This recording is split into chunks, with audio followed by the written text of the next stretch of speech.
பந்தல் தெருவில் பேய். ஒரு கிராமம் பக்கத்துல ஒரு பழைய தெரு இருந்துச்சு. அந்த தெருவுல பாதி வீடுகள் காலியான வீடுகள். இரவு 12 மணி ஆகுறப்போ அங்க போக யாருக்கும் மனசு வராது. அதே கிராமத்துல 3 நண்பர்கள், விஜய், தினேஷ், அஜய், மூவரும் அடிக்கடி ஜாலியா சவால் போட்டுக்குவாங்க. ஒரு நாள் விஜய் சொன்னான், டா எல்லோரும் அந்த பந்தல் தெருவுல பேய் இருக்குன்னு சொல்றாங்க, போய் பார்த்து ப்ரூவ் பண்ணலாமே. அஜய் உடனே, மச்சி நீங்க போங்க, நான் பேயலாம் நம்புறவன், போனா சிக்கிக்கிடுவோம். ஆனா விஜய், தினேஷ் கிண்டல் பண்ணினாங்க, அப்போ நீ பெண்களை மாதிரி பயந்துட்டே இருக்க போறியா, கொஞ்சம் கோபமா.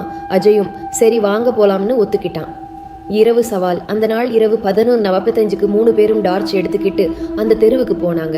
வீடு வீடா சடசடக்கும் கதவு, உடைந்த ஜன்னல், பூஞ்சை வாசனை, சூப்பர் ஸ்பூக்கி ஃபீல். அந்த தெருவில் நடந்து கொண்டே இருந்தாங்க. திடீர்னு காற்று அடிச்சு டார்ச் லைட் தானாக ஆஃப் ஆனது.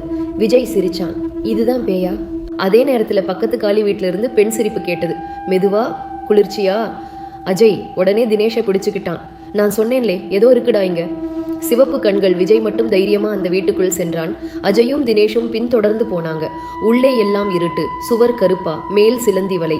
மெதுவா மேலே பார்த்தா படிக்கட்டில் வெள்ளை ஆடையில ஒரு பெண் நிற்கிறாள். முகம் தெரியல, ஆனா 2 சிவப்பு கண்கள் மட்டும் பிரகாசிச்சது. அந்த பெண் சொல்றாள், எதுக்கு இங்க வந்தீங்க, போங்க, இல்லனா உங்களை விட்டு கூட மாட்டேன். ஓட்டம். அஜய் அங்கேயே ஆல்மோஸ்ட் மயங்கி விழுந்தான். தினேஷ் கத்தினான், விஜய் போடா, ஓடிடலாமே. விஜய் கூட பயந்துட்டான். 3 பேரும் ஒன்னும் பார்த்துக்காம ஒரே சத்தமா ஓடினாங்க. அந்த தெருவிலிருந்து வெளியே வந்ததும் மூவரும் சுவாசம் வாங்க முடியல.